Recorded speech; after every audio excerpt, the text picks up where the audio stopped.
బాకీ కూడా లేము, ఒక వ్యక్తికి అడ్డం ఉన్నామనే ఉద్దేశంతో. అట్లా ప్రతి విషయంలో అదొక్కటి కాదు, వాళ్ళు ఎంత గర్వంగా మాట్లాడంటే కాంగ్రెస్ పార్టీని ఎమర్జెన్సీలో వ్యతిరేకించడం అంటే మీరు తలకు గోడకేసుకుని కొట్టుకుంటే గోడ పగలదు, తలకాయ పగులుతుందని మాట్లాడిన వాళ్ళు ఇవాళ గోడనే పగలగొట్టింది భారతీయ జనతా పార్టీ అనే తలకాయ. రాజీవ్ గాంధీ అన్న ఢిల్లీలో 100 రూపాయలు ఇస్తే ఇక్కడికి వచ్చే వరకు 10 రూపాయలు కూడా చేరటం లేదని అన్నాడు. వాజ్పేయి గారు నిజాయితీగా ఒప్పుకోవాలంటే వాజ్పేయి గారు మొట్టమొదట ప్రధానిగా ఉన్నప్పుడు ఒక్క సీటు తక్కువ అయితే ఆ రోజు కాంగ్రెస్ వాళ్ళంతా అవహేళన చేసి మాట్లాడినప్పుడు వాజ్పేయి గారు క్లియర్గా చెప్పాడు, మీరు ఇవాళ మమ్మల్ని చూసి నవ్వుతున్నారు, రేపు మిమ్మల్ని చూసి ప్రజలందరూ నవ్వే పరిస్థితి వస్తుంది. ముఖ్యంగా ఏంటంటే బీజేపీ కార్యకర్త కానీ, విద్యార్థి పరిషత్ కార్యకర్త కానీ, సంఘ కార్యకర్త కానీ ఎవరైనా సరే దేశం కోసమే ఆలోచిస్తారు. మొట్టమొదట దేశం. వాజ్పేయి గారు ఇద్దరమే ఉన్న సమయంలో నేను వాజ్పేయి గారితో ఏం మాట్లాడాలి, జాతీయ విషయాలు మాట్లాడాలా, కాశ్మీర్ ఇష్యూ మాట్లాడాలి, ఏం మాట్లాడాలనే అంశం మీద నేను సందిగ్ధావస్థలో ఉండి నోరు మెదపలేని పరిస్థితిలో ఉంటే వాజ్పేయి గారు లాంటి వ్యక్తి స్థానిక సమస్యల మీద, లోకల్ వార్డు కమిటీస్ మీద అడగటం అంటే మరుపురాని సంఘటన. వాళ్ళిద్దరు 2 కళ్ళండి పార్టీకి. ప్రతి ముఖ్య కార్యకర్తను అక్కడికి జాతీయ స్థాయిలో పూణేలో సమావేశానికి వెళ్ళడం. ఆ సమావేశంలో సడన్గా ఎల్కే అద్వానీ గారు ముగింపు సమావేశంలో మన పార్టీ తరఫున రేపు గవర్నమెంట్ ఫామ్ అయిపోతుంది, గవర్నమెంట్ ఫామ్ అయితే మన పార్టీ తరఫున ప్రధానమంత్రి వచ్చేసి అటల్ బిహారీ వాజ్పేయి గారు, నేను పార్టీ అధ్యక్షుడిగా వారికి ప్రపోజ్ చేస్తున్నాను, మీరందరూ కూడా చప్పట్లతో చేయాలని అంటే ప్రజలందరూ కూడా అక్కడికి వచ్చిన కార్యకర్తలను చప్పట్లతో లేచి నిలబడి స్వాగతించారు. దాని తర్వాత వాజ్పేయి గారు లేచి ఈ వర్ణాల వాళ్ళే ఉన్నారు, కుల మత భేదాలు ఎప్పుడు కూడా భారతీయ జనతా పార్టీలో కానీ ఎక్కడ లేవు. ఎందుకంటే భారతీయ జనతా పార్టీలో ఉన్న ప్రతి కార్యకర్త కూడా సంఘం చేత నిర్మించబడిన కార్యకర్తలే. వాళ్ళందరూ కూడా సచ్చీలులైన సంఘం చేత నిర్మించబడిన కార్యకర్తలందరూ కూడా భారతీయ జనతా పార్టీలో ఉన్నారు. కాబట్టి ఏం నిత్యావసర ఇక్కడ సన్నబియ్యం ఇచ్చారు. సన్నబియ్యం ఇస్తే ఏంటి, సన్నబియ్యం ఖర్చు మొత్తం కేంద్రాంది, వీళ్ళు రాష్ట్రం మాది అని గొప్పలు చెప్పుకుంటున్నారు. సొమ్మొకటిది సోకొకటిది లాగా. నరేంద్ర మోడీ గారు ప్రధాని అయిన తర్వాత అదే ట్రంప్ కానీ, అదే అమెరికా కానీ, ఇంగ్లాండ్ కానీ ఎవరంటే ఎర్రతి బాచి పలిచి స్వాగతం పలికి నరేంద్ర మోడీ గారు ఏది చెప్తే అది వింటున్నారు. ఎందుకంటే నరేంద్ర మోడీ గారు దేశం కోసం నిస్వార్థంగా పనిచేసే వ్యక్తి అని, అన్ని ప్రపంచం మొత్తం సుఖశాంతులతో ఉండాలని కోరుకునే వ్యక్తి. కాబట్టి ఇవాళ ప్రపంచంలో ఉన్న దేశాలన్నీ కూడా నరేంద్ర మోదీ గారి నాయకత్వాన్ని బలపరుస్తారు. ఎక్కడిదాకా ఇందుకు పాకిస్తాన్ వాళ్ళు కూడా పార్లమెంటు సెషన్స్ జరుగుతుంటే ఆ పార్లమెంటులో నరేంద్ర మోడీ గారిని పొగుడుతూ మాట్లాడుతున్నారు. తనఖా బ్యాంకులు అని ఉంటాయి, ఆ బ్యాంకులు లోన్ తీసుకున్న రైతుల్ని ఒక ఇన్స్టాల్మెంట్ కట్టకపోతే ఆ రైతుని తలుపు గొడబీకి జప్తు చేసి రైతు పరువు చూసి తీసుకెళ్లిన సంఘటన కాంగ్రెస్ పార్టీ చేసింది. ఆ చేయడంతో అనేక మంది రైతులు ఆత్మహత్యలు చేసుకున్నారు. ఇంక్లూడింగ్ మా ఇంటి తలుపులు కూడా తీసేసి జప్తు చేయటం జరిగింది. మేము నిజంగా రాముడి పార్టీయే, ఇది రాముడి కోసం పనిచేసిన పార్టీయే. కాబట్టి అదే రోజున పార్టీ ఆవిర్భావ దినోత్సవం రావటం చాలా సంతోషంగా ఉంది. జై శ్రీరామ్ అని చెప్తాను నేను. High viewers, Bharatiya Janata party 45వ సంవత్సరం పూర్తి చేసుకొని 46వ సంవత్సరంలో అడుగు పెడుతున్న వేళ ఈరోజు మనం వాజ్పేయి గారితో పనిచేసిన అంటే పార్టీ వ్యవస్థాపకులు, భారతీయ జనతా పార్టీ వ్యవస్థాపకులు వాజ్పేయి గారి హయాంలో పనిచేసినటువంటి సీనియర్ నాయకులు శ్రీ గంటెల విద్యాసాగర్ గారితో. నమస్తే సార్. నమస్తే సార్. ఇప్పుడు భారతీయ జనతా పార్టీ 1980లో స్టార్ట్ చేయబడింది సార్. అప్పటి నుంచి ఇప్పటి వరకు ఈ జర్నీ ఎలా ఉంది సార్? ఇది భారతీయ జనసంఘ 1952లో భారతీయ జనసంఘ ఏర్పడింది.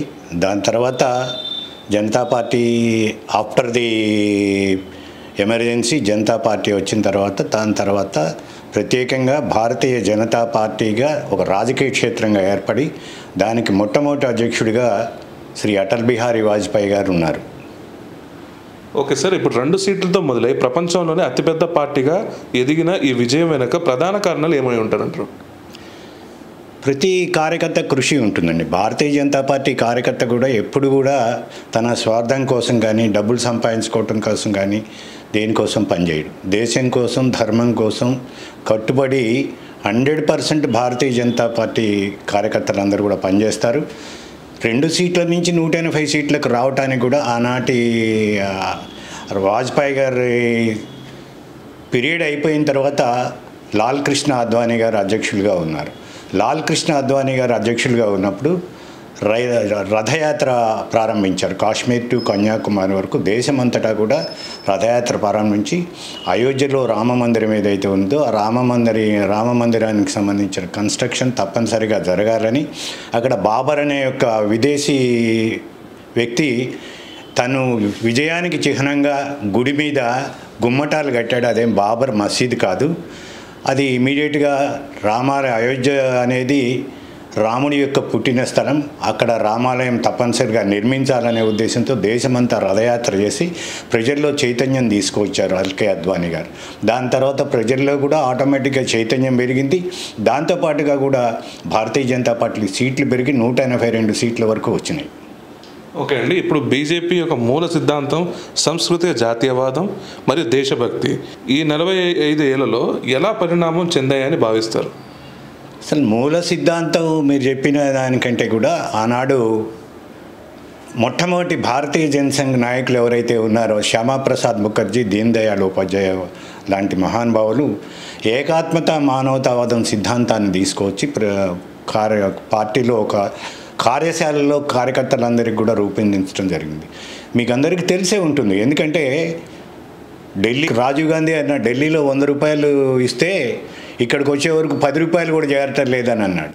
కానీ భారతీయ జనతా పార్టీ ఏర్పడిన తర్వాత ఏమన్నారంటే ఢిల్లీలో ఏదైతే పంపించారో సామాన్య మానవుడు కింద ఉన్న కామన్ మ్యాన్కి కూడా అదే ప్రతిఫలం అందేలా ఉండాలి అనే ఉద్దేశంతో, అందరూ సమానంగా ఉండాలనే ఉద్దేశంతో ఈ యొక్క వాదాన్ని బలపరుస్తూ ప్రజల్లోకి తీసుకెళ్ళటం అయింది. ప్రజల్లో ఇది సక్సెస్ కూడా అయ్యాం. ఓకే, అప్పుడు అటల్ బిహారీ వాజ్పేయి గారు ఉన్నప్పుడు, దీన్ దయాళ్ ఉపాధ్యాయ ఉన్నప్పుడు అంత్యోదయ సిద్ధాంతం ఫాలో చేశారు. దాని తర్వాత క్రమక్రమంగా ఇప్పుడు మోడీ గారు ఒక స్లోగన్ తీసుకొచ్చారు, సబ్కా సాత్ సబ్కా వికాస్ సబ్కా ప్రయాస్ అని. ఇది అన్ని వర్గాల ప్రజల్ని ఆకర్షించిందా? తప్పనిసరిగా అన్ని వర్గాల ప్రజల్ని ఆకర్షించబట్టే ఈరోజు అన్ని సీట్లు గెలవగలిగాం. మీకు వాజ్పేయి గారు నిజాయితీగా ఒప్పుకోవాలంటే వాజ్పేయి గారు మొట్టమొదట ప్రధానిగా ఉన్నప్పుడు ఒక్క సీటు తక్కువైతే ఆ రోజు కాంగ్రెస్ వాళ్ళంతా అవహేళన చేసి మాట్లాడినప్పుడు వాజ్పేయి గారు క్లియర్గా చెప్పాడు, మీరు ఇవాళ మమ్మల్ని చూసి నవ్వుతున్నారు, రేపు మిమ్మల్ని చూసి ప్రజలందరూ నవ్వే పరిస్థితి వస్తుంది. మా పార్టీ 303 సీట్లు గెలవటం ఖాయం, అందులో 100% రాసుకోండి చూసుకోండి అని చెప్పడం జరిగింది. అన్నట్టుగానే 303 సీట్లతోని నరేంద్ర మోడీ గారు ప్రధానిగా ప్రమాణ స్వీకారం చేయటం జరిగింది. దాని తర్వాత సబ్కా సాత్ సబ్కా వికాస్ సబ్కా ప్రయాస్ అనే సబ్కా విశ్వాస్ అనే అంశాన్ని తీసుకొని, అంటే అందరికీ అందాలి, మన ప్రయోజనాలు ఏవైతే ఉందో ప్రతి వ్యక్తికి అందాలి, అందరూ సమానంగా ఉండాలి, దేశంలో ఉన్న ఏ వ్యక్తి కూడా ఆర్థిక ఇబ్బందులు కానీ లేకపోతే ఇతరమైన ఇబ్బందులు ఏమి ఉండకుండా ఆర్థికంగా పటిష్టంగా కావాలి, ప్రతి వ్యక్తి కూడా తన కాళ్ళ మీద తను నిలబడి మంచిగా అభివృద్ధి చెందాలనే ఉద్దేశంతో, దేశం కూడా అభివృద్ధి చెందాలనే ఉద్దేశంతో ఈ ప్రయోగాన్ని ప్రవేశపెట్టడం జరిగింది. ప్రజలందరూ కూడా చాలా రిసీవ్ చేసుకొని చక్కగా ఈ యొక్క సిద్ధాంతాలను ఫాలో అవుతున్నారు. సరే, ఇప్పుడు బీజేపీలో మీ ప్రయాణం ఎలా ప్రారంభమైంది, మరియు ఈ 45 ఏళ్లలో గుర్తుండిపోయే క్షణం ఏంది? బీజేపీలో నా ప్రయాణం అంటే ఫ్రమ్ ది బిగినింగ్ నాకు భారతీయ జనసంఘ్ కానీ భారతీయ జనతా పార్టీ ఫామ్ అయిన తర్వాత అనుకోండి, జనసంఘ్ ఆర్ఎస్ఎస్ భావభావాలతో నేను పెరిగిన వ్యక్తిని. సంఘ శాఖకి వెళ్ళటం, సంఘంలో తిరగటం, దాని తర్వాత రాజకీయ క్షేత్రంలో పనిచేయాలనే ఆలోచనతో నేను రావటం. భారతీయ జనసంఘ్ నేను చదువుకునేప్పటికి జనసంఘ్ నుంచి జనతా పార్టీగా ఉన్నది.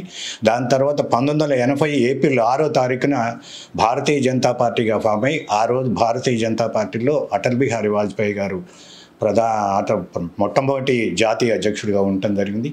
దానిలో పార్టీలో నేను స్కూల్లో ఉండగా కూడా, కాలేజీలో ఉండగా అఖిల భారత విద్యార్థి పరిషత్లో పనిచేశాను. విద్యార్థి పరిషత్లో ఉన్నప్పుడు ఇదే భావజాలం కలిగిన స్టూడెంట్ ఆర్గనైజేషన్ కాబట్టి దానిలోంచి ఆటోమేటిక్గా నేను దీంట్లోకి రావటం జరిగింది. ముఖ్యంగా ఏంటంటే బీజేపీ కార్యకర్త కానీ, విద్యార్థి పరిషత్ కార్యకర్త కానీ, సంఘ కార్యకర్త కానీ ఎవరైనా సరే దేశం కోసమే ఆలోచిస్తారు. మొట్టమొదట దేశం, దాని తర్వాత ప్రజలు, తర్వాత మన సొంతం అనే తల్లిదండ్రులు, కుటుంబము, తర్వాత మన సొంతం అనే విషయం ఆలోచన. మొట్టమొదటి దేశం కోసమే పాకులాడే వ్యక్తులు ఎవరన్నా ఉన్నారంటే భారతీయ జనతా పార్టీ. నేను పార్టీలోకి ఎంటర్ అయినప్పుడు, అంటే మొట్టమొదట నేను నా 10th క్లాస్ పాస్ అయిన తర్వాత కొమరగిరి కృష్ణమోహన్ రావు గారు అనే వ్యక్తి జగ్గైపేటలో ఎమ్మెల్యేగా కాంటెస్ట్ చేశారు. వారు నేను 10th క్లాస్ పాస్ అయిన తర్వాత 4 నెలలు ఖాళీగా ఉంటే నేను నాతో పాటు తిప్పుకుంటాను, పని చేయించుకుంటాను అని చెప్పి మా ఫాదర్ని అడగటం జరిగింది. నేను ఆయనతో పాటు తిరిగి పని చేశాను. పని చేసినప్పుడు ఆయన స్పీచెస్ వినటం, ఆయన మాటలు వినటం, ఆయన అప్పుడు ఎమర్జెన్సీ తర్వాత ఏవైతే ఇన్సిడెంట్లు జరిగినాయో ఎమర్జెన్సీలో ఆ ఇన్సిడెంట్లన్నింటినీ కూడా క్రోడీకరుస్తూ ప్రజలందరికీ తెలియపరిచే అంశాలు వీటన్నిటిని గమనించి ఆయన స్పీచెస్కు నేను ఆకర్షితుడినై నేను భారతీయ జనతా పార్టీలో చేరటం జరిగింది. దాని తర్వాత మొట్టమొదటగా నేను భారతీయ జనతా పార్టీలో నగర కమిటీలో ఉండటం జరిగింది. నగర కమిటీలో నగర కోశాధికారిగా ఉన్నాను. దాని తర్వాత నగర ప్రధాన కార్యదర్శిగా ఉండి ముఖ్యమైన పాత్ర వహించి కొత్త వాళ్ళని పార్టీలోకి తీసుకురావటం, మనకు ఎన్ని వార్డులు అయితే ఉన్నాయో అన్ని వార్డులలో కూడా ఎన్నికలు జరపడం, ఎలక్టెడ్ ఎన్నికల కమిటీని వార్డులలో ప్రవేశపెట్టడం. ఆ రోజుల్లో 36 వార్డులు ఉండేవి. 36 వార్డులో 23 వార్డులు మేము ఎన్నికైన వార్డులు ఉన్నాయి. మిగతా వార్డులు అడాక్ కమిటీలు ఇస్తాం. దాని తర్వాత ప్రత్యేకంగా కూడా అన్నీ తయారు చేయటం జరిగింది. ఈ విధంగా పార్టీలోకి రావడం. దాని తర్వాత జిల్లా కార్యదర్శిగా ఉన్నాను. జిల్లా కార్యదర్శి తర్వాత నేను పార్టీ నన్ను జిల్లా ప్రధాన కార్యదర్శిగా మీరు చేయాలి, జిల్లా అంతా టూర్ చేయాలి, జిల్లాకు ఎక్కువ సమయం కేటాయించాలని ఆనాటి రాష్ట్ర నాయకులైనటువంటి శ్రీ వెంకయ్య నాయుడు గారు నన్ను ప్రోత్సహించడం జరిగింది. టైం ఇవ్వండి, పూర్తి సమయం ఇవ్వండి, పార్టీ అభివృద్ధి కోసం ఖమ్మం జిల్లాలో కృషి చేయాలి, కాబట్టి నువ్వు పూర్తి సమయం ఇవ్వాలి అనే ఉద్దేశంతో అనటంతో నేను జిల్లా ప్రధాన కార్యదర్శిగా ఒక 2 టర్మ్స్ చేశాను. ఆ తర్వాత రాష్ట్ర కార్యవర్గ సభ్యుడిగా ఒక 2 టర్మ్స్ చేశాను. పార్లమెంట్ కన్వీనర్గా చేశాను. ఇవన్నీ చేసుకుంటూ వస్తూనే నాకు పదవి ఇంపార్టెన్స్ కాదు, పదవి లేకపోయినా ఉన్నా కూడా పార్టీ పని చేసుకుంటూ కంటిన్యూస్గా ఇప్పటి వరకు ఉన్నాను. ప్రస్తుతం వచ్చేసి అటల్ బిహారీ వాజ్పేయి 1 సంవత్సరం పాటు అటల్ బిహారీ వాజ్పేయి గారు శతదినోత్సవ కార్యక్రమాలు చేయాలనే ఉద్దేశంతో మేము శతదినోత్సవ కమిటీ ఏర్పాటు చేశారు. రాష్ట్ర పార్టీ, జాతీయ పార్టీ ఏర్పాటు చేసింది. దాన్ని రాష్ట్ర పార్టీలో నన్ను రాష్ట్ర కమిటీ సభ్యుడిగా వేసి చేయటం జరిగింది. కొత్తగూడెం భద్రాచలం జిల్లా అండ్ ఖమ్మం జిల్లా 2 కలిపి నాకు ఇన్ఛార్జ్ చేయించారు. మొన్న కొత్తగూడెం భద్రాచలం జిల్లాలో బ్రహ్మాండంగా మన పురాతన కార్యకర్తలు, వాజ్పేయి గారి టైంలో పనిచేసిన కార్యకర్తలు, వాజ్పేయి గారు ఖమ్మం జిల్లా పర్యటన వచ్చినప్పుడు పనిచేసిన కార్యకర్తలు, చిన్నప్పటి నుంచి జనసంఘ నుంచి ఇప్పటి వరకు పనిచేసిన కార్యకర్తలు, నాయకులు ఎవరైతే ఉన్నారో వాళ్ళని చిరు సత్కారం చేసి గౌరవించడం జరిగింది. కొత్తగూడెం జిల్లాలో కూడా చాలా ఆనందపడ్డారు. దాని తర్వాత నిన్న ఖమ్మం జిల్లాలో కూడా అదే కార్యక్రమాన్ని నిర్వహించాం. చాలా బ్రహ్మాండంగా తెలంగాణ రాష్ట్రం మొత్తం కూడా వాజ్పేయి గారి జయంతి ఉత్సవాన్ని మేము చేస్తున్నాం. ఓకే సార్, మీకు ఈ పార్టీలో ఇంత 40 సంవత్సరాల రాజకీయ చరిత్రలో మీ ఒక గుర్తింపు ఉన్న ఒక క్షణం ఉంటుంది కదా, అంటే ఇది చాలు నా లైఫ్కి అన్నట్టు, అది ఎప్పుడైనా ఉందా సార్?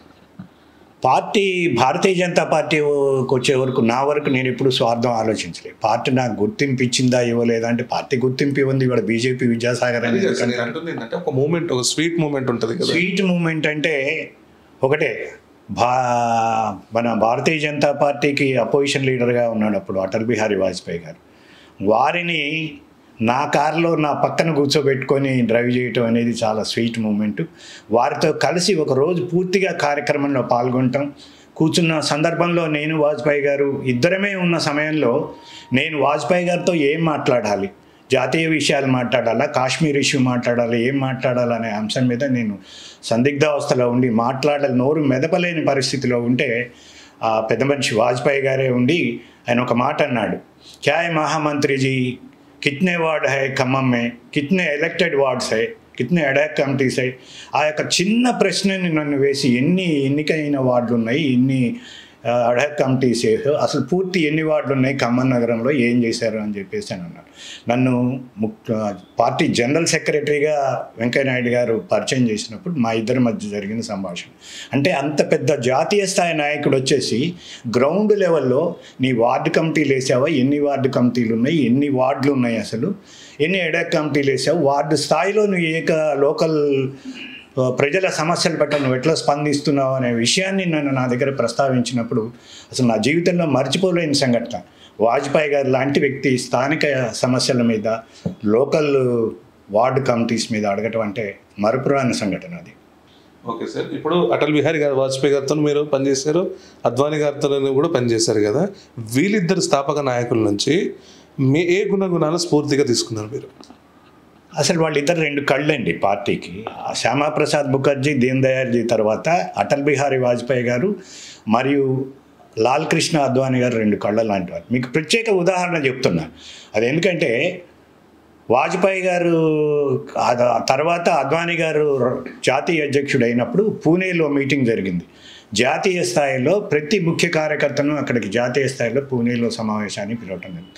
ఆ సమావేశంలో సడన్గా ఎల్కే అద్వానీ గారు ముగింపు సమావేశంలో మన పార్టీ తరఫున రేపు గవర్నమెంట్ ఫామ్ అయిపోతుంది, గవర్నమెంట్ ఫామ్ అయితే మన పార్టీ తరఫున ప్రధానమంత్రి వచ్చేసి అటల్ బిహారీ వాజ్పేయి గారు, నేను పార్టీ అధ్యక్షుడిగా వారికి ప్రపోజ్ చేస్తున్నాను, మీరందరూ కూడా చప్పట్లతో చేయాలని అంటే ప్రజలందరూ కూడా అక్కడికి వచ్చిన కార్యకర్తలను చప్పట్లతో లేచి నిలబడి స్వాగతించారు.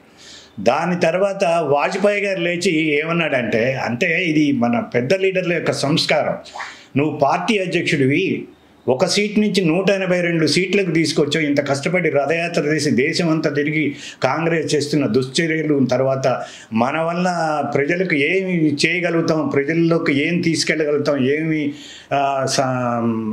సహాయ సహకారాలు అందిస్తాం అనే విషయాన్ని నువ్వు ప్రజల్లోకి తీసుకెళ్ళావు రథయాత్ర ద్వారా, కాబట్టి మీరు ప్రధానమంత్రి అయితే బాగుంటుంది అని చెప్పి వాజ్పేయి గారు ప్రపోజ్ చేయటం జరిగింది. నన్ను చేయటం కాదు, మీరు కావాలని చెప్పేసి వాజ్పేయి గారు అంటే వెంటనే అద్వానీ గారు లేచి మన పార్టీలో అధ్యక్ష తరహా పరిపాలన నడుస్తుంది కాబట్టి నేను పార్టీ అధ్యక్షుడిగా పార్టీ ముఖ్య కమిటీ అందరు కలిసి కూర్చొని కార్యకర్తలు అందరం కలిసి మీరు ప్రధానమంత్రిగా ఉండాలి, మీ నాయకత్వంలో దేశం ముందడుగు వేయాలి, దేశం డెవలప్ అవ్వాలని చెప్పేసి మేము కోరుకున్నాం, అందుకే మిమ్మల్ని ప్రధానిగా అంటున్నాం, దయచేసి నా విన్నపాన్ని మన కార్యకర్తల విన్నపాన్ని స్వీకరించి మీరు ప్రధానమంత్రిగా ఉండాలని చెప్పేసి మేము కోరుకుంటున్నాం, మా విన్నపాన్ని మన్నించవలసిందిగా కోరుతున్నాం అని చెప్పేసి విజ్ఞప్తి చేయడం జరిగింది అద్వానీ గారు. అది మన సంస్కారం పార్టీ నాయకుడిది. 25 ఏళ్లలో బీజేపీ సాధించిన అతిపెద్ద విజయం ఏదని మీరు భావిస్తారు, మరి ఎందుకు? మీరందరూ చూస్తూనే ఉన్నారు. ఆర్టికల్ 370 కాశ్మీర్ టు కన్యాకుమారి వరకు ఏక్తా యాత్ర నిర్వహించి ఆ రోజు మురళీ మనోహర్ జోషి గారు అప్పుడు జాతీయ అధ్యక్షుడిగా ఉన్నాడు అద్వానీ గారి తర్వాత, వారు నిర్వహించి అక్కడ కాశ్మీర్లో జాతీయ జెండా ఎగరేసి ప్రజలకు ఒక సంకేతం పంపించాడు, కాశ్మీర్ ఇది మనది, ఇది భారతదేశంలో భూభాగం అని చెప్పేసి పంపించి అక్కడ ప్రజలకు అందరికీ ధైర్యం కల్పించాడు. దాని తర్వాత పరంపరలో నాయకులందరూ నరేంద్ర మోడీ గారి ప్రభుత్వం వచ్చింది. నరేంద్ర మోడీ గారి ప్రభుత్వంలో ఏం జరిగిందో ప్రజలందరికీ కూడా తెలుసు. దాని తర్వాత ట్రిపుల్ తలాక్. ఈరోజు ముస్లిం మహిళలు ఎంతమంది ఇబ్బంది పడుతున్నారు. మనం ఒక విషయం ఆలోచించాలి, మానవతా దృక్పథంతో. అన్ని చోట్ల జరగపోయి ఉండొచ్చు, అన్ని కుటుంబాల్లో జరగపోయి ఉండొచ్చు, కొన్ని ఇప్పటికీ ఛాందసవాదులు ఎవరైతే ఉన్నారో మ్యారేజ్ చేసుకున్న తర్వాత యవ్వన స్థితిలో అమ్మాయిలతోని కాపురం చేసేసి తర్వాత తలాక్ తలాక్ తలాక్ అని వెళ్ళిపెట్టి పంపించడం జరిగింది. ఇలాంటి కామన్ సివిల్ కోడ్ తీసుకొచ్చారు. భారతదేశంలో నివసించే ప్రజలు హిందువు కానీ ముస్లిం కానీ ఎవరైనా సరే ఒకే చట్టం ఉండాలి, ఒకే చట్టం యొక్క ఇంప్లిమెంటేషన్ ఉండాలనే ఉద్దేశంతో తీసుకొని రావటం జరిగింది. ముస్లిం మహిళలకు అన్యాయం జరుగుతుందనే విషయాన్ని తెలుసుకొని ఆయన త్రిబుల్ తలాక్ పెట్టడం జరిగింది. ఆర్టికల్ 370 త్రిబుల్ తలాక్ తర్వాత నిన్న వక్ఫ్ బోర్డు బిల్లు, ఇవన్నీ కూడా ఎక్కడ కూడా నరేంద్ర మోడీ గారు భారతీయ జనతా పార్టీ కమిటీ ఏదైతుందో ఒక నిర్ణయం తీసుకుందంటే కమిట్మెంట్తో 100% చేసి చూపెడుతుంది. అయోధ్య రామాలయం కడతామన్నారు, కట్టారు. ఆర్టికల్ 370 పెట్టారు. తర్వాత కామన్ సివిల్ కోడ్ తీసుకొచ్చారు. ప్రతి విషయంలో కూడా కమిటెడ్గా ప్రతి ఒక్క విషయాన్ని తీసుకుంటున్నారు. ఒక టీం వర్క్గా పనిచేస్తున్నారు. కానీ ఎవరో లాభాపేక్షతోని మేము ఒక కుటుంబం, నేను చనిపోయిన తర్వాత నా మనవడు, నా ఇంకోడు అందరికీ అందేట్టుగా సంపాదించుకోవాలనే సెల్ఫిష్నెస్ లేని నాయకులందరూ కూడా భారతీయ జనతా పార్టీలో ఉన్నారు. అందరూ దేశం కోసం పనిచేస్తున్నారు. రామ మందిర నిర్మాణం ఇంతకు మీరు చెప్పారు కదా, రామ మందిర నిర్మాణం వంటి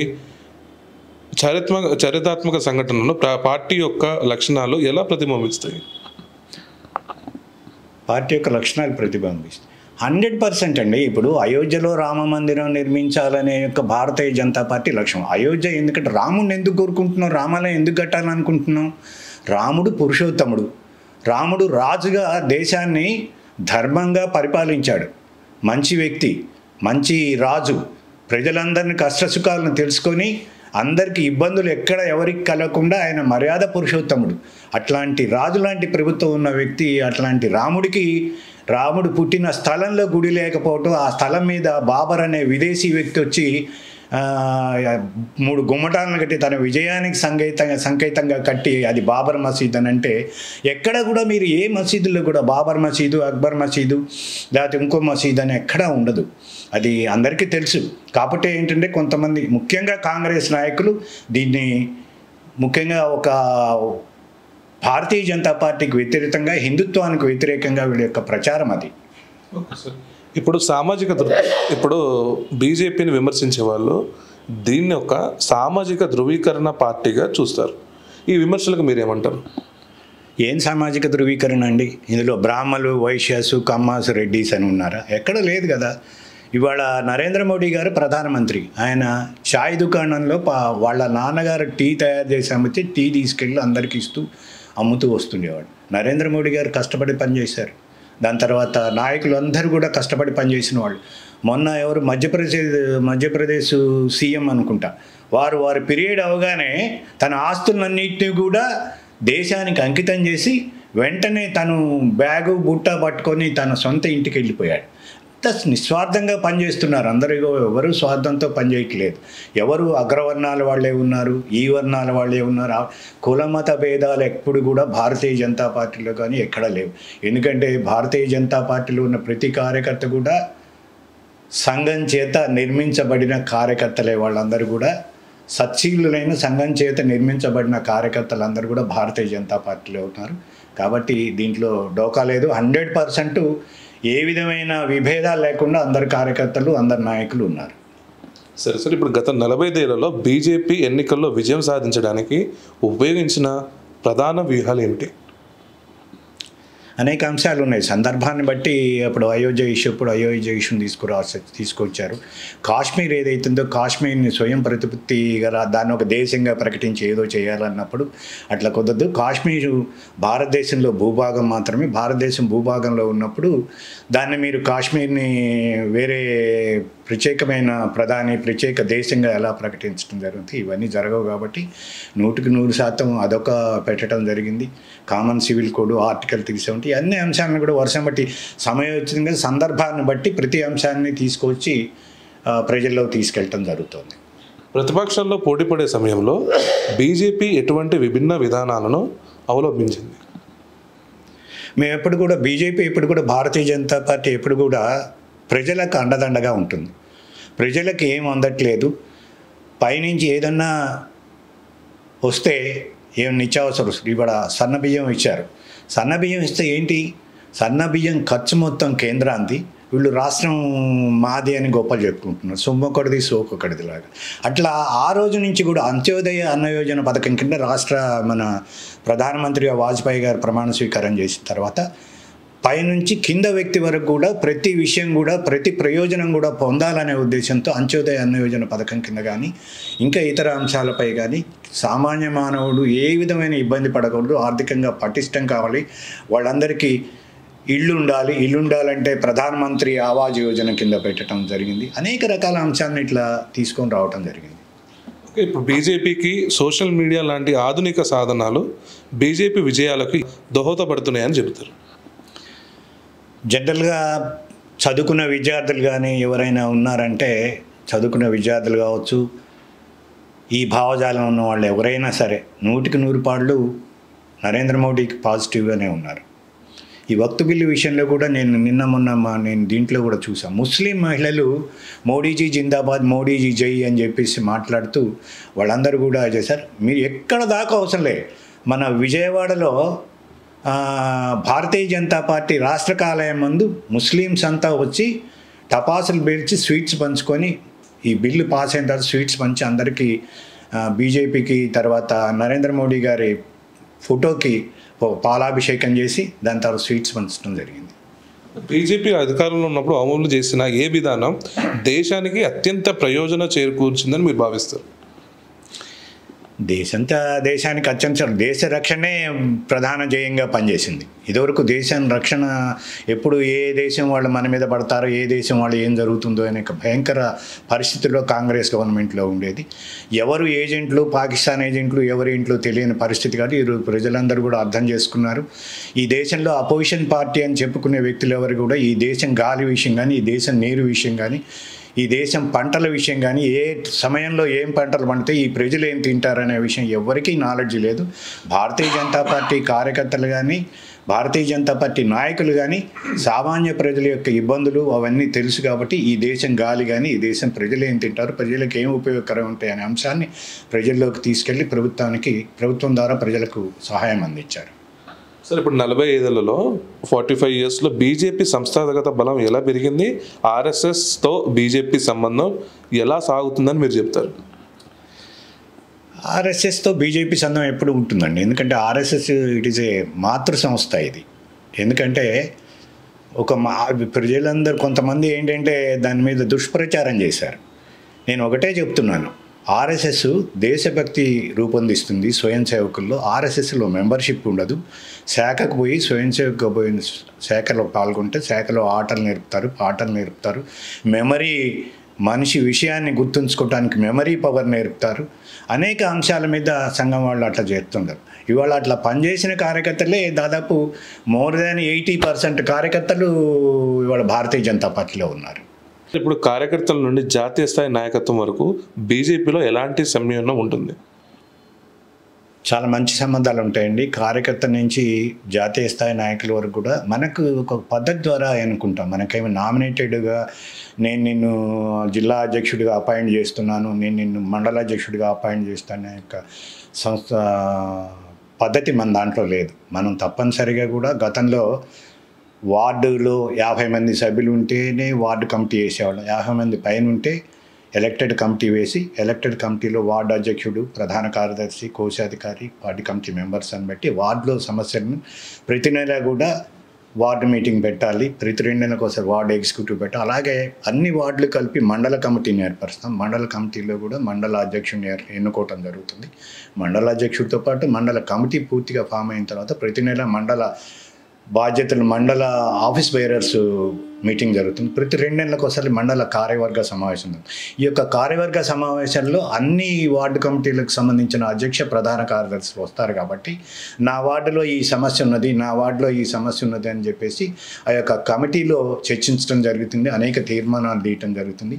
ఆ సమస్యను పరిష్కరించడానికి మన పార్టీ కార్యకర్తలు కానీ నాయకులు కానీ ఒక మూకుమ్మడిగా మండలాధ్యక్షుడు ఉంటే మండలాధ్యక్షుడి స్థాయిలో సంబంధిత అధికారి దగ్గరికి పోయి ముందు రిప్రజెంటేషన్ ఇస్తాం. రిప్రజెంటేషన్ కనుక పూర్తి చేసి ఆయన తప్పనిసరిగా ఆ సమస్యలన్నీ సాల్వ్ చేస్తే చాలా సంతోషం. చేయకపోతే మాత్రం తప్పనిసరిగా పార్టీ తరఫున ఉద్యమాలు నిర్వహించి సమస్యలు సాల్వ్ కావడానికి ప్రయత్నం జరుగుతుంది. భారతదేశ గుర్తింపును ప్రపంచ వేదికపై బలోపేతం చేయడంలో బీజేపీ ఎలాంటి పాత్ర పోషించింది? అసలు ఈరోజు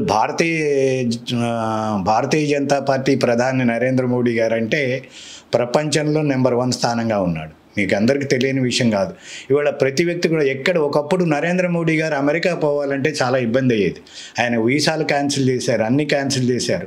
అన్నీ చేసినా కూడా ఈరోజు నరేంద్ర మోడీ గారు ప్రధాని అయిన తర్వాత అదే ట్రంప్ కానీ అదే అమెరికా కానీ ఇంగ్లాండ్ కానీ ఎవరైతే ఎర్రతి వాచి పలిచి స్వాగతం పలికి నరేంద్ర మోడీ గారు ఏది చెప్తే అది వింటున్నారు. ఎందుకంటే నరేంద్ర మోడీ గారు దేశం కోసం నిస్వార్థంగా పనిచేసే వ్యక్తి. ఆయన అన్ని ప్రపంచం మొత్తం సుఖశాంతులతో ఉండాలని కోరుకునే వ్యక్తి. కాబట్టి ఇవాళ ప్రపంచంలో ఉన్న దేశాలన్నీ కూడా నరేంద్ర మోదీ గారి నాయకత్వాన్ని బలపరుస్తున్నారు. ఎక్కడ దాకా అయింది, పాకిస్తాన్ వాళ్ళు కూడా పార్లమెంటు సెషన్స్ జరుగుతుంటే ఆ పార్లమెంట్లో నరేంద్ర మోడీ గారిని పొగుడుతూ మాట్లాడుతున్నారు. మన వ్యతిరేకులైన పార్లమెంటే. అట్లాంటప్పుడు 100% నరేంద్ర మోడీ గారు ప్రజలకు చేసే పనులు, నరేంద్ర మోడీ గారు దేశ అభివృద్ధిలో ఆయన పాత్ర ఏదైతే ఉందో, దేశ రక్షణలో ఆయన పాత్ర ఏదైతే ఉందో ఆ పాత్రను ప్రపంచ దేశాలన్నీ కూడా పొగుడుతున్నాయి. ప్రపంచ దేశాల్లో మొన్న అధ్యక్షుడిగా అయిన తర్వాత ఆయన మాట్లాడిన స్పీచ్ ఏదైతే ఉందో చాలా బ్రహ్మాండమైన స్పీచ్, అందరినీ ఆకట్టుకుంది. ప్రపంచ దేశాలన్నీ కూడా గర్వించాయి. సరే, ఇప్పుడు మనం అంతర్జాతీయంలో కూడా మనకి విదేశాల్లో కూడా మన గురించి మాట్లాడుతున్నాం, భారతీయ జనతా పార్టీ గురించి. సరే, ఇప్పుడు దక్షిణాన వస్తే మనం అప్పుడులో ఫస్ట్ పార్టీ స్టార్ట్ చేసినప్పుడు తెలంగాణ నుంచి ఒకళ్ళు, గుజరాత్ నుంచి ఒకళ్ళుగా అప్పుడు ఎంపీగా గెలిచారు. మరి ఇప్పుడు వస్తుంటే తెలంగాణలో రాబోయే రోజుల్లో ఈ దక్షిణ భారతదేశంలో ఎలా ఉండబోతుంది ఇక్కడ పార్టీ పరిస్థితి? మీకు అనుమానమే లేదు, రేపు రాబోయే రోజుల్లో తెలంగాణ భారతీయ జనతా పార్టీ ప్రభుత్వం ఏర్పడుతుంది. ఆ రోజు 2 ఎంపీలు మనకు దగ్గరలో ఉన్న హన్మకొండ ఎంపీగా పివి నరసింహారావు గారి మీద గెలిచాడు చంటుపట్ల జంగారెడ్డి గారు.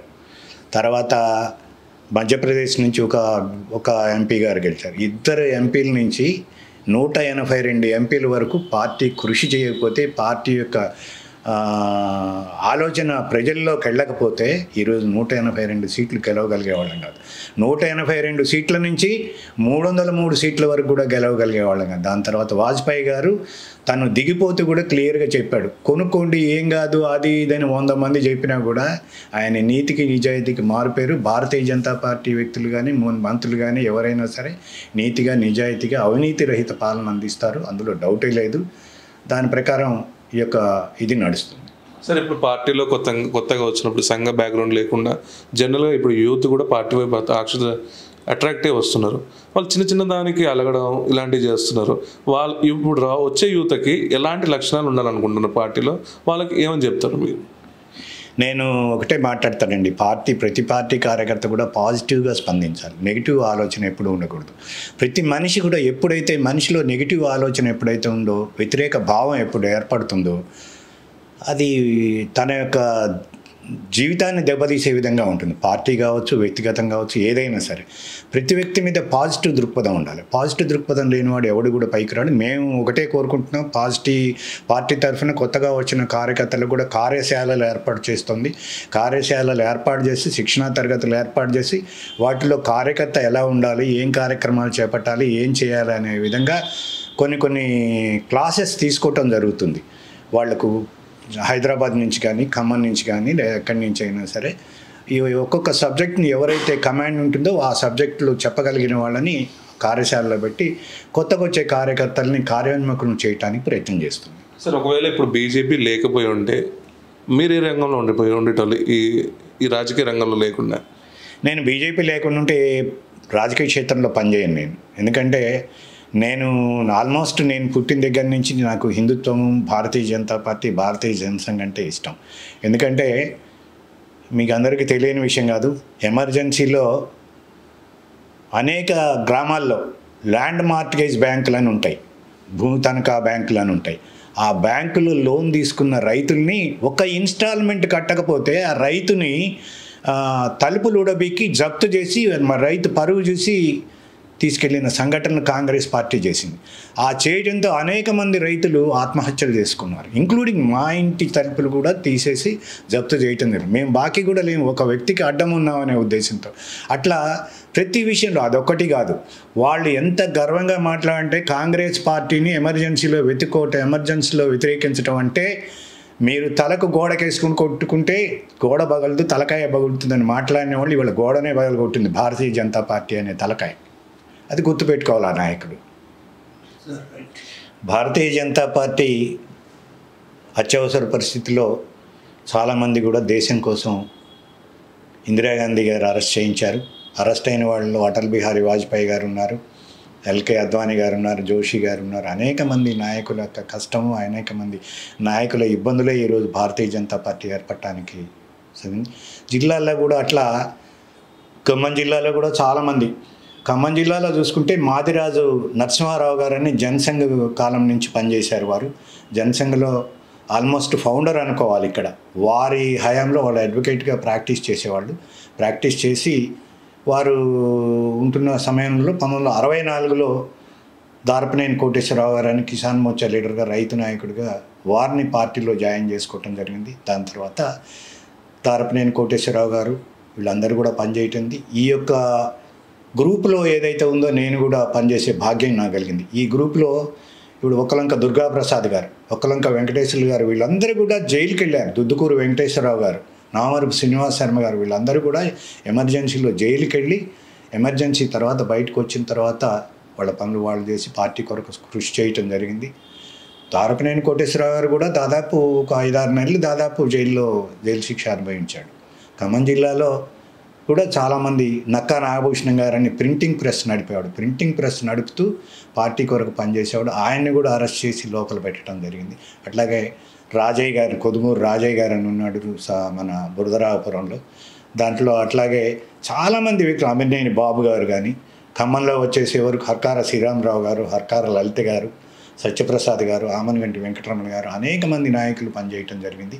ఈ పార్టీలో ఖమ్మం జిల్లాలో వచ్చేసి దారపనేని కోటేశ్వరరావు గారి తర్వాత డాక్టర్ జయచంద్రారెడ్డి గారు పనిచేశారు. జయచంద్రారెడ్డి గారిని జాయిన్ చేసినప్పుడు 92లో నేనే పార్టీ సిటీ జనరల్ సెక్రటరీగా ఉన్నాను. వారిని పార్టీ జాయిన్ చేసిన తర్వాత పార్టీ బాగా ఎదిగింది. అందరూ కూడా ఎక్కువ మంది పనిచేసింది. దాని తర్వాత డాక్టర్ సామినేని రాఘవులు గారు జిల్లా అధ్యక్షుడిగా వచ్చారు. ఆ పరంపరలోనే అందరూ కూడా నాయకులు పనిచేయటం జరిగింది. పార్టీ కొరకు కష్టపడటం జరిగింది. ఓకే, అంటే నేను అంటుంది ఏంటంటే రాజకీయ రంగంలో కాకుండా దేంట్లో ఉండేటప్పుడు మీ ప్రొఫెషనల్ వైజ్గా? నేను ప్రొఫెషనల్ అయితే ఉద్యోగం చేసేవాడిని, లేదన్నా ఏదైనా వ్యాపారం చేసుకునేవాడిని. నాకు మొదటి నుంచి కూడా వ్యాపారమా ఉద్యోగమా అనే ఆలోచనతో ఎప్పుడు కూడా లేను. నేను దేశ సేవ చెయ్యాలి, దేశం కోసం పని చేయాలనే ఆలోచన నా మనసులో మొదటి నుంచి ఉన్నది. అదే ఉద్దేశంతోనే మొట్టమొదటి నుంచి ఆరోగ్యంగా నేను పనిచేశాను. మీకు చిన్న ఉదాహరణ ఏంటంటే, నాకు టైఫాయిడ్ వచ్చి తగ్గిన తర్వాత మధ్యలో 10th క్లాస్ పాస్ అయిన తర్వాత ఖాళీ ఉంటే నేను అక్కడ at that time I was in 15 years old. అప్పుడు నా గ్రామానికి నన్ను సర్పంచ్గా యునానిమస్గా ఎన్నుకోవటానికి అప్పటికి మా ఫాదర్ బ్రదర్ 30 ఇయర్స్ ప్రెసిడెంట్గా చేశాడు. మేమందరం కూడా ప్రజలతో కలిసిపోలుగా ఉంటాం. అందుకోసం నేను పనిచేస్తున్న తీరు, నేను పనిచేసిన విధానాన్ని చూసి, కొమరగిరి కృష్ణమోహన్ రావు గారితో పనిచేసిన తీరు, పనిచేసిన విధానాన్ని చూసి వాళ్ళు ప్రజలందరూ కూడా, గ్రామ ప్రజలందరూ కూడా నన్ను యునానిమస్గా అధ్యక్షుని చేయాలని చెప్పేసి ప్రయత్నం జరిగితే గ్రామ సర్పంచ్గా మా నాన్నగారు వాళ్ళు ఒప్పుకోలేదు. చదువు పూర్తి చేయలేదు, వాడు 10th క్లాస్ పాస్ అయ్యాడు, వాడి వయసు ఇది కాదు అని చెప్పేసి మా నాన్నగారు బలవంతంగా వాళ్ళందరినీ కూడా నన్ను వరంగల్ మా మేనమామ గారి ఇంటికి పంపించడం జరిగింది. అక్కడ నేను పాస్ అయ్యి చదువుకొని దాని తర్వాత ఇంటర్మీడియట్ ఖమ్మం SRN BGNR కాలేజీలో చదువు. కాలేజ్ స్థలాలు కూడా మీరు ఇచ్చింది కదా? మా తాతగారు అన్నగారు ఇచ్చారు. శ్రీరామ భక్త అండ్ గంటేలు నారాయణరావు గారి గవర్నమెంట్ డిగ్రీ కాలేజ్ అనేది మా తాతగారు అన్నగారు ఇచ్చారు. మా సొంత తాతగారు, మా నాన్నగారు తాతగారు జగ్గైపేటలో GVJZPH స్కూల్ అని అక్కడ జాగా ఇవ్వటం జరిగింది. అక్కడ స్కూల్ కూడా మొన్ననే గోల్డెన్ జూబ్లీ జరిగితే గోల్డెన్ జూబ్లీకి మొదటి మునిమనవుడిగా నేనున్నాను కాబట్టి నన్ను ముఖ్య అతిథిగా GVJZPH స్కూల్లో పిలవటం జరిగింది. అప్పుడు 74-75 బ్యాచ్ 10th క్లాస్ బ్యాచ్ వాళ్ళు ఎవరైతే ఉన్నారో నన్ను ప్రత్యేకంగా రిసీవ్ చేసుకొని గౌరవించి చేయటం జరిగింది. ఇవన్నీ కూడా మా పెద్దలు, వాళ్ళకు కొద్దిగా ఆస్తులు ఉన్నాయి, ప్రతిదీ కూడా దేశ సేవ చేయాలి, మనకున్న ఆస్తులతో మన కుటుంబం ఒక్కటే బాగుపడాలి, మనమే బాగుపడాలనే ఆలోచన కాకుండా ప్రజలందరూ బాగుపడాలి, అందరూ చదువుకోవాలి. ఎవరు వెనుకబడిన ప్రజలు కానీ, వెనుకబడిన కులాల వాళ్ళు కానీ ఎవరైనా ఉంటే అందరూ కూడా చదువుకోవాలి, అందరూ బాగుపడాలనే ఉద్దేశంతో విజయం మీద ఎక్కువ స్పెండ్ చేశారు. అందుకోసం దాన్ని కమర్షియల్గా ఆలోచించకుండా ఇక్కడ శ్రీరామ భక్త గంటేల నారాయణరావు గారు కాలేజ్ కట్టడం జరిగింది. అక్కడ గంటేల వెంకట జోగయ్య పంతులు గారు జిల్లా పరిషత్ హై స్కూల్ కట్టడం జరిగింది. ఇట్లా ప్రతి దాంట్లో కూడా మా వంతు సేవగా, మా కుటుంబంగా మొదటి నుంచి కూడా ప్రజాసేవ చేయటము, లేకపోతే ప్రజలకి అందుబాటులో ఉండేందుగా వీలున్నంత వాళ్ళకి సహాయకారిగా ఉండాలనే ఆలోచన వాళ్ళకు ఉన్నది కాబట్టి అదే ఆలోచన నాకు కూడా వచ్చింది. ఈసారి శ్రీరామనవమి చాలా స్పెషల్గా ఉండబోతుంది. ఈ శ్రీరామి రోజే పార్టీ ఆవిర్భావ దినోత్సవం ఎట్లా వీలవుతున్నారు మీరు? చాలా సంతోషకరం అండి. రాముడు పుట్టినరోజు, రాముడు పెళ్లి రోజున పార్టీ ఆవిర్భావ దినోత్సవం రావటం అంటే చాలా అదృష్టం. నిజంగా రాముడు పార్టీయే ఇది, రాముడి కోసం పనిచేసిన పార్టీయే కాబట్టి అదే రోజున పార్టీ ఆవిర్భావ దినోత్సవం రావటం చాలా సంతోషంగా ఉంది. జై శ్రీరామ్ అని చెప్తాను నేనైతే. Thank you sir. ధన్యవాదాలు.